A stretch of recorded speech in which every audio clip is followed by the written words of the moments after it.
When it was announced that Spider-Man was going to be heading over to the MCU back in early 2015, fans rejoiced. And when it was announced that Sony was going to be working on a standalone Venom film that was not connected to the MCU directly, fans were perplexed. Everyone thought to themselves, it's going to happen. They're going to find a way to make it work. They're going to find a way to bridge the two. That's ultimately what Amy Pascal wants, because she has come out and said it during interviews leading up to the release of Spider-Man Homecoming. She said that this was going to be an interconnected universe, and Feige was all like, calm down, what are you saying? Stop talking, don't do it. Because obviously we know how things turned out. Sony, not under Amy Pascal, but under Tom Rothman and Tony Vincent-Quera, decided to play hardball with Marvel over the Spider-Man franchise. They decided to not engage with them for 6 months. They killed the deal ultimately, which led to Spider-Man being pulled out of the MCU. This, of course, turned everything up on its ear. Everyone was at each other's throats. It was a comic book fandom civil war in some respects, because people were legitimately upset at this, and they were blaming one side or the other. Now that the dust is settled and we know that it was all Sony's fault, we now know where things stand. But what's interesting, though, is obviously finding out a bit more about kind of what's going to be coming next and what Sony was really thinking when they decided to make their parallel cinematic universe when they first announced Venom and Black Cat, Silver Sable, and now they've got Morbius and whatever else they're going to be working on coming down the pipeline. It's been rumored that Sinister Six is going to be a big thing. But Ruben Fleischer, of all people, who's no longer involved in Venom, at least not in Venom 2, is dropping the ball a little, or dropping some hints a bit about what Sony's up to, because this just dropped this morning.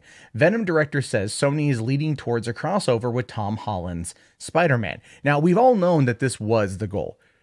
To have them fight each other, to have them go after each other. This is exactly what they wanted. They wanted there to be some kind of confrontation. They wanted there to be some kind of movie event between the two of them. And since the symbiote story, the one that we know from the comics that everyone knows and loves, of Black Suit Spider-Man and all that stuff, going over to Eddie Brock didn't happen, they're going to have to find a way to have the two of them basically kind of fight each other. And I think that's probably going to happen after Venom 2 and after Spider-Man 3. Because remember, the deal is that they've got Spider-Man 3, and then they've got one more Spider-Man appearance in a major crossover movie, so like an event film like Avengers. So we don't know if that's an exclusivity deal. Wait, we have no way of knowing if it's an exclusivity deal. No one's talked about that. But anyway, this is what he says. He says, this is where it's all going to lead, Fleischer said, of a showdown between the two characters. Fleischer added that in the Marvel film, or in the Venom film, they had to change his origin story because of Sony's deal with Marvel. Saying in the comics, he's evolved from Spider-Man, but because the Marvel-Sony thing, we weren't able to do that. And so the thing I think it's building towards and will be exciting to see is when they actually do confront each other. Going on to say down here, it should be noted that he is not directing the Venom sequel, and that's going to be going to Andy Serkis. And the reason why that's important is because he's not the person behind the camera. He's not involved with it right now, but we can tell that this is really what they wanted, especially with the stinger at the end of having it be Carnage, right? So of Cleetus Cassidy, of having that character be there, we know what's coming and we know what has to happen. And a lot of people really do want the whole Maximum Carnage storyline to happen, or now there's the Absolute Carnage storyline happening in the comics that apparently is really good. I haven't read it yet, but a lot of people are really excited to see where this whole thing goes. And I think Ruben Fleischer kind of pulling back a layer or two, really kind of pulling it back a little bit, gives people a solid idea and a solid kind of thought about where Sony's at and what they are intending to do. But now that this Marvel deal has been fixed for the time being, how exactly are they going to make it work? I don't know yet.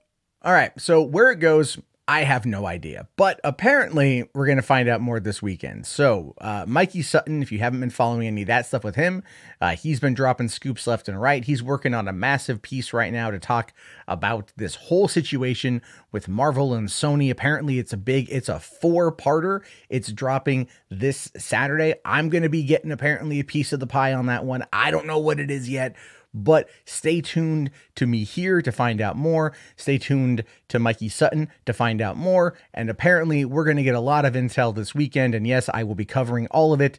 Have yourself a great day, guys. Thank you so much for watching. Be sure to hit that like. And if you made it this far in the video, go ahead and type in Venom in the chat so I know. Hit subscribe, hit that bell. Stay tuned for all this stuff that I talk about. And have yourself a great day, guys. Peace out.